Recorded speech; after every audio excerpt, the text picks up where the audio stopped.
কয়েকজন অলির পরিচিতি। আজকের দিনে অনেক আরবি ফার্সি জানা পীরে কামেল পাওয়া যায় এবং অনেক মানুষের আগমনও ঘটে, কিন্তু সেই রকম দুনিয়াকে লাথি মেরে আল্লাহর প্রেমে মাস্ত হয়ে থাকা মজ্জুবের কদর আরবি ভাষায় বিদ্বানদের কিতাবি ফতোয়ার চোটে প্রায় বুঝতে পারে না। আসলে কথা হলো, জয়সে কো তৈসে মিলে, ভূতের কপালে পেতনি মেলে। আমি যেমন তেমনই তো বেছে নেব, কারণ এটাই হলো তকদির। এর বেশি খোলাসা বয়ান করতে চাই না, তাই স্বাধীনভাবে কিছু খুলে লিখতে পারি না। যারা বোঝার তারা এই সামান্য কথাতেই আমার কথা পরিষ্কার বুঝতে পারবেন, কারণ আকলমন্দ কে লিয়ে ইশারাই কাফি হ্যায়। অনেক কামেল মজ্জুব দেশের আনাচে কানাচে ছড়িয়ে ছিটিয়ে আছেন।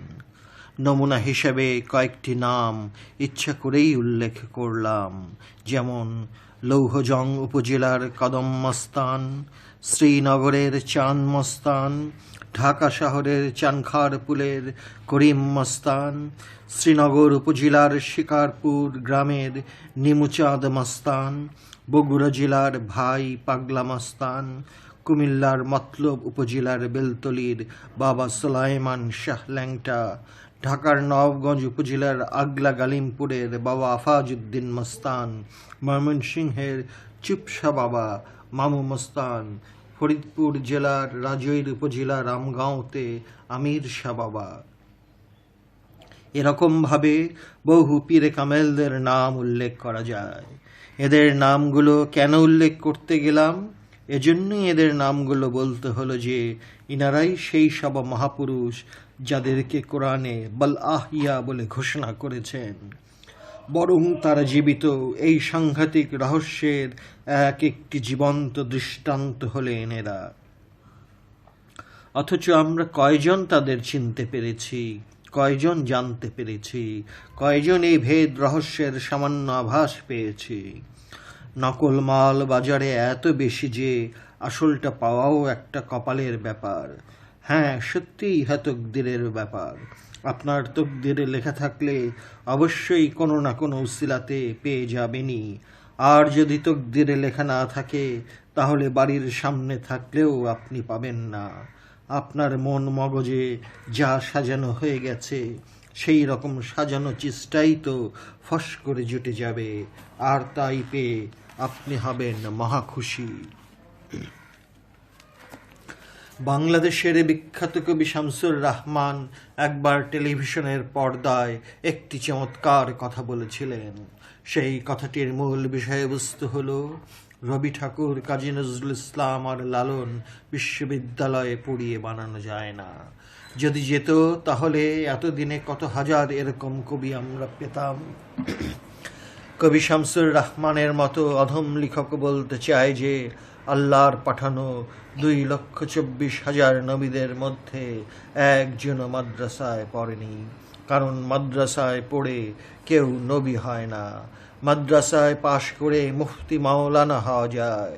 তেমনি পীরে কামেল হতে হলে নফসের সঙ্গে মিশে থাকা খান্নাসটিকে তাড়িয়ে দেবার অথবা খান্নাসটিকে মুসলমান বানাবার সাধন ভজনে লেগে থাকতে হয়। এই সাধন ভজন যুক্তি তর্ক আর আইনের জটিল ধারাতে পাওয়া যায় না, পাওয়া যায় আল্লাহর সঙ্গে প্রেম ভালোবাসা দিয়ে।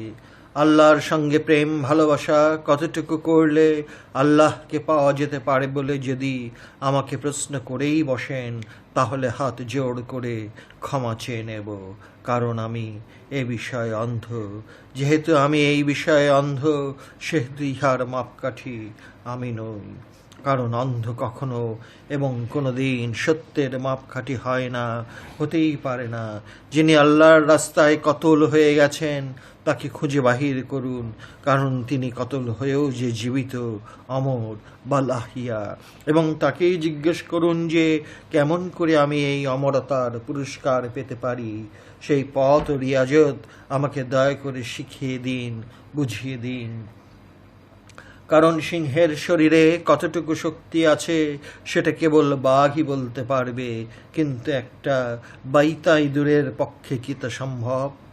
যেহেতু এ বিষয়ে আমি বাইতা ইঁদুরের মতো একটি জীব, তাই সিংহ নামক জীবের শক্তি কেমন করে আন্দাজ করতে পারবো? কথায় বলে, বনে যারা বাস করে তাদের বনেতেই মানায়, এবং শিশুকে মানায় মায়ের কোলে। ভাটিয়ালি গান, চাষাদের আনন্দ উৎসবগুলো চাষা পরিবেশেই সুন্দর মানায়, কিন্তু ওইটাই যদি পাঁচতারা বিলাসবহুল হোটেলে শো করে দেখানো হয়, তাহলে কি ততটুকু মানাবে? কোথায় যেন একটা গরমিল আপোষেই মনের মধ্যে ধরা পড়তে চাইবে। এটাই স্বাভাবিক। সেরকম মাদ্রাসার ক্লাসরুমে বসে অথবা এ ধরনের কোনো পরিবেশ থেকে কোরআনের ব্যাখ্যা লেখাটার মাঝেও যেন কোথায় একটা গরমিল থেকে যাচ্ছে বলে মনে হবে। সমাজ জীবনে বাস করা মানুষগুলো এই গরমিলের হিসাব মেলাতে গিয়েই খায় হিমশিম। শৃঙ্খলার শক্ত বাঁধনের ভেতর যেন ঢিলামির অদৃশ্য ফাঁক থেকে যাচ্ছে বলে মনে হয়, অথচ ভালো করে দেখেও সেই ফাঁকটুকু আবিষ্কার অনেকেই করতে পারে না। যারা পারে না তাদের কোনো দোষ নাই, এবং দোষ দেওয়াও চলে না, কারণ এটা যে তকদিরের খেলা।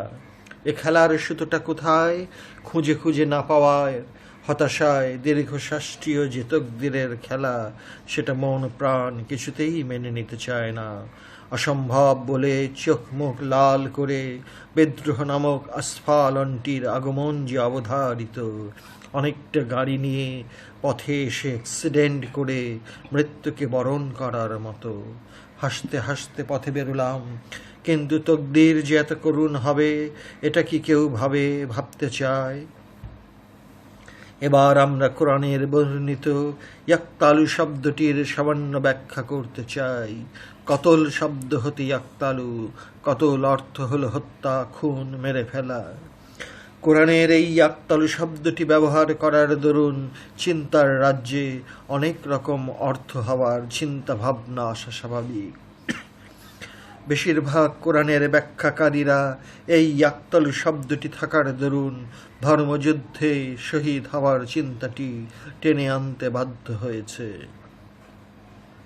এতে সমস্ত বিষয়টিতে মিল থাকুক আর নাই থাকুক, ইহা ছাড়া তাদের মাথায় অন্য ধরনের ব্যাখ্যা করার মতো চিন্তা ঢুকতে পারেনি। অথচ সূরা বাকারার ১৫৩ আয়াত হতে ১৫৭ আয়াতের সমস্ত বর্ণনার ধারাবাহিক হুবহু অনুবাদ করে দেখুন, একবারও এই ধরনের সামান্যতম ইঙ্গিতও পাওয়া যায় না। ধর্মযুদ্ধের কথা তো বাদই দিলাম, তাহলে সহসা তাকুল শব্দটি কেন ব্যবহার করা হলো?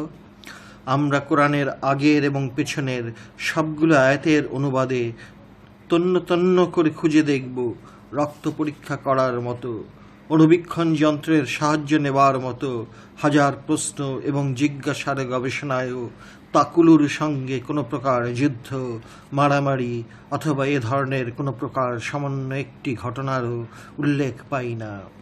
অথচ তাকুলু শব্দটি ব্যবহার করা হলো কেন? তাহলে এই তাকুলুর অর্থ কি হতে পারে?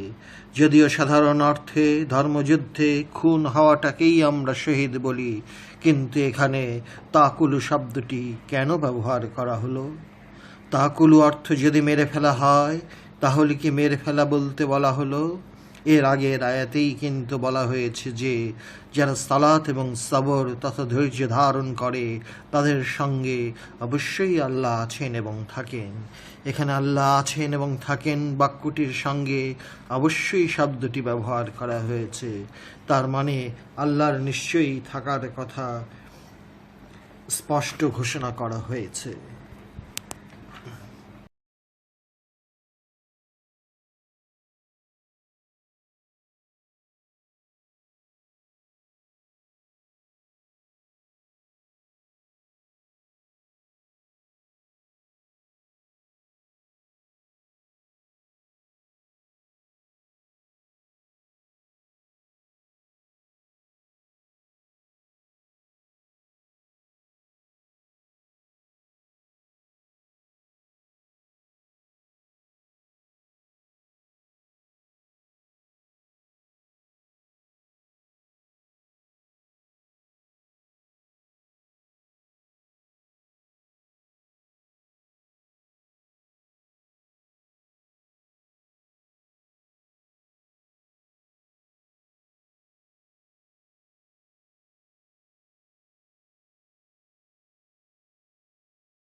কয়েকজন অলির পরিচিতি।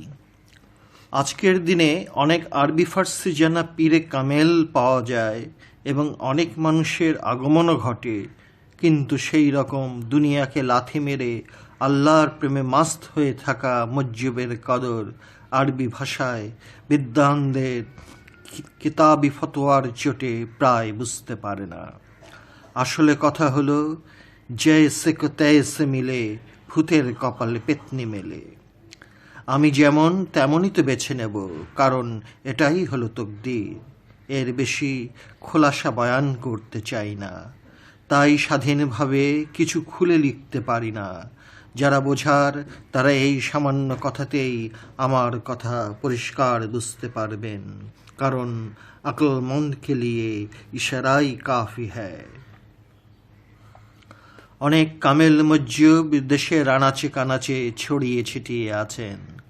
নমুনা হিসেবে কয়েকটি নাম ইচ্ছা করেই উল্লেখ করলাম, যেমন লৌহজং উপজেলার কদম মস্তান, শ্রীনগরের চাঁদ মস্তান, ঢাকা শহরের চানখারপুলের করিম মস্তান, শ্রীনগর উপজেলার শিকারপুর গ্রামের নিমুচাঁদ মস্তান, বগুড়া জেলার ভাই পাগলা মস্তান, কুমিল্লার মতলব উপজেলার বেলতলির বাবা সুলাইমান শাহ ল্যাংটা, ঢাকার নবাবগঞ্জ উপজেলার আগলা গালিমপুরের বাবা আফাজউদ্দিন মস্তান, ময়মনসিংহের চুপসা বাবা মামু মস্তান, ফরিদপুর জেলার রাজৈর উপজেলার রামগাঁওতে আমির শাহ বাবা। এরকমভাবে বহু পীরে কামেলদের নাম উল্লেখ করা যায়। এদের নামগুলো কেন উল্লেখ করতে গেলাম? এজন্যই এদের নামগুলো বলতে হলো যে ইনারাই সেই সব মহাপুরুষ যাদেরকে কোরআনে বল আহিয়া বলে ঘোষণা করেছেন। বরং তারা জীবিত এই সাংঘাতিক রহস্যের এক একটি জীবন্ত দৃষ্টান্ত হলেন এরা। অথচ আমরা কয়জন তাদের চিনতে পেরেছি, কয়জন জানতে পেরেছি, কয়জন এই ভেদ রহস্যের সামান্য আভাস পেয়েছি? নকল মাল বাজারে এত বেশি যে আসলটা পাওয়াও একটা কপালের ব্যাপার। হ্যাঁ, সত্যিই ইহা তকদিরের ব্যাপার। আপনার তকদিরে লেখা থাকলে অবশ্যই কোনো না কোনো উসিলাতে পেয়ে যাবেনই। আর যদি তকদিরে লেখা না থাকে, তাহলে বাড়ির সামনে থাকলেও আপনি পাবেন না। আপনার মন মগজে যা সাজানো হয়ে গেছে, সেই রকম সাজানো চিজটাই তো ফস করে জুটে যাবে, আর তাই পেয়ে আপনি হবেন মহা খুশি। বাংলাদেশের বিখ্যাত কবি শামসুর রাহমান একবার টেলিভিশনের পর্দায় একটি চমৎকার কথা বলেছিলেন। সেই কথাটির মূল বিষয়বস্তু হলো, রবি ঠাকুর, কাজী নজরুল ইসলাম আর লালন বিশ্ববিদ্যালয়ে পড়িয়ে বানানো যায় না। যদি যেত, তাহলে এতদিনে কত হাজার এরকম কবি আমরা পেতাম। কবি শামসুর রাহমানের মতো অধম লেখক বলতে চায় যে আল্লাহর পাঠানো 2,24,000 নবীদের মধ্যে একজনও মাদ্রাসায় পড়েনি, কারণ মাদ্রাসায় পড়ে কেউ নবী হয় না। মাদ্রাসায় পাশ করে মুফতি মাওলানা হওয়া যায়। তেমনি পীরে কামেল হতে হলে নফসের সঙ্গে মিশে থাকা খান্নাসটিকে তাড়িয়ে দেবার অথবা খান্নাসটিকে মুসলমান বানাবার সাধন ভজনে লেগে থাকতে হয়। এই সাধন ভজন যুক্তি তর্ক আর আইনের জটিল ধারাতে পাওয়া যায় না, পাওয়া যায় আল্লাহর সঙ্গে প্রেম ভালোবাসা দিয়ে। আল্লাহর সঙ্গে প্রেম ভালোবাসা কতটুকু করলে আল্লাহকে পাওয়া যেতে পারে বলে যদি আমাকে প্রশ্ন করেই বসেন, তাহলে হাত জোড় করে ক্ষমা চেয়ে নেব, কারণ আমি এ বিষয়ে অন্ধ। যেহেতু আমি এই বিষয়ে অন্ধ, সেহেতু ইহার মাপকাঠি আমি নই। কারণ অন্ধ কখনো এবং কোনো দিন সত্যের মাপকাঠি হয় না, হতেই পারে না। যিনি আল্লাহর রাস্তায় কতল হয়ে গেছেন, তাকে খুঁজে বাহির করুন, কারণ তিনি কতল হয়েও যে জীবিত, অমর, বালাহিয়া। এবং তাকেই জিজ্ঞেস করুন যে কেমন করে আমি এই অমরতার পুরস্কার পেতে পারি। সেই পথ ও রিয়াজত আমাকে দয়া করে শিখিয়ে দিন, বুঝিয়ে দিন। কারণ সিংহের শরীরে কতটুকু শক্তি আছে সেটা কেবল বাঘই বলতে পারবে, কিন্তু একটা বাইতা ইঁদুরের পক্ষে কি তা সম্ভব? যেহেতু এ বিষয়ে আমি বাইতা ইঁদুরের মতো একটি জীব, তাই সিংহ নামক জীবের শক্তি কেমন করে আন্দাজ করতে পারবো? কথায় বলে, বনে যারা বাস করে তাদের বনেতেই মানায়, এবং শিশুকে মানায় মায়ের কোলে। ভাটিয়ালি গান, চাষাদের আনন্দ উৎসবগুলো চাষা পরিবেশেই সুন্দর মানায়, কিন্তু ওইটাই যদি পাঁচতারা বিলাসবহুল হোটেলে শো করে দেখানো হয়, তাহলে কি ততটুকু মানাবে? কোথায় যেন একটা গরমিল আপোষেই মনের মধ্যে ধরা পড়তে চাইবে। এটাই স্বাভাবিক। সেরকম মাদ্রাসার ক্লাসরুমে বসে অথবা এ ধরনের কোনো পরিবেশ থেকে কোরআনের ব্যাখ্যা লেখাটার মাঝেও যেন কোথায় একটা গরমিল থেকে যাচ্ছে বলে মনে হবে। সমাজ জীবনে বাস করা মানুষগুলো এই গরমিলের হিসাব মেলাতে গিয়েই খায় হিমশিম। শৃঙ্খলার শক্ত বাঁধনের ভেতর যেন ঢিলামির অদৃশ্য ফাঁক থেকে যাচ্ছে বলে মনে হয়, অথচ ভালো করে দেখেও সেই ফাঁকটুকু আবিষ্কার অনেকেই করতে পারে না। যারা পারে না তাদের কোনো দোষ নাই, এবং দোষ দেওয়াও চলে না, কারণ এটা যে তকদিরের খেলা। এ খেলার সুতোটা কোথায় খুঁজে খুঁজে না পাওয়ায় হতাশায় দীর্ঘশ্বাসটিও যে তকদিরের খেলা, সেটা মন প্রাণ কিছুতেই মেনে নিতে চায় না। অসম্ভব বলে চোখ মুখ লাল করে বিদ্রোহ নামক আস্ফালনটির আগমন যে অবধারিত, অনেকটা গাড়ি নিয়ে পথে এসে অ্যাক্সিডেন্ট করে মৃত্যুকে বরণ করার মতো। হাসতে হাসতে পথে বেরোলাম, কিন্তু তকদির যে এত করুণ হবে এটা কি কেউ ভাবতে চায়? এবার আমরা কোরআনের বর্ণিত ইয়াক্তালু শব্দটির সামান্য ব্যাখ্যা করতে চাই। কতল শব্দ হতে ইয়াক্তালু, কতল অর্থ হলো হত্যা, খুন, মেরে ফেলা। কোরআনের এই ইয়াক্তালু শব্দটি ব্যবহার করার দরুন চিন্তার রাজ্যে অনেক রকম অর্থ হওয়ার চিন্তা ভাবনা আসা স্বাভাবিক। বেশিরভাগ কোরআনের ব্যাখ্যাকারীরা এই ইয়াক্তালু শব্দটি থাকার দরুন ধর্মযুদ্ধে শহীদ হওয়ার চিন্তাটি টেনে আনতে বাধ্য হয়েছে। এতে সমস্ত বিষয়টিতে মিল থাকুক আর নাই থাকুক, ইহা ছাড়া তাদের মাথায় অন্য ধরনের ব্যাখ্যা করার মতো চিন্তা ঢুকতে পারেনি। অথচ সূরা বাকারার ১৫৩ আয়াত হতে ১৫৭ আয়াতের সমস্ত বর্ণনার ধারাবাহিক হুবহু অনুবাদ করে দেখুন, একবারও এই ধরনের সামান্যতম ইঙ্গিতও পাওয়া যায় না। ধর্মযুদ্ধের কথা তো বাদই দিলাম, তাহলে সহসা তাকুল শব্দটি কেন ব্যবহার করা হলো? আমরা কোরআনের আগের এবং পেছনের সবগুলো আয়াতের অনুবাদে তন্ন তন্ন করে খুঁজে দেখব, রক্ত পরীক্ষা করার মতো, অণুবীক্ষণ যন্ত্রের সাহায্য নেবার মতো হাজার প্রশ্ন এবং জিজ্ঞাসার গবেষণায়ও তাকুলুর সঙ্গে কোনো প্রকার যুদ্ধ, মারামারি অথবা এ ধরনের কোনো প্রকার সামান্য একটি ঘটনারও উল্লেখ পাই না। অথচ তাকুলু শব্দটি ব্যবহার করা হলো কেন?